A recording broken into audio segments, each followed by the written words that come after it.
Cake 29 is fresh out of the oven. Welcome to the cutting edge, where the lens experience gets rethought, refined, and served with a side of surgical smarts. We love numbers, we trust charts, but vision doesn't live on a printout. In the precision paradox, we ask the question, when optics are perfect, why does vision still feel complicated? This piece reminds us that clarity is measured, but vision is lived.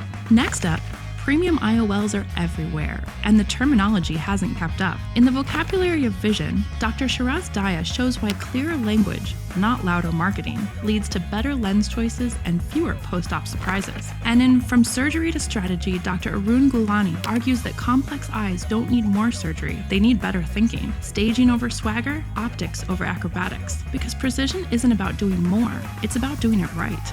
And those are just a few of the crumbs waiting inside Cake 29. Hungry for a full slice? Grab a print copy at ASCRS 2026 in Washington, D.C., or find it online at mediamites.com. Click magazines, then cake. It's fresh, it's sharp, and it's ready to serve.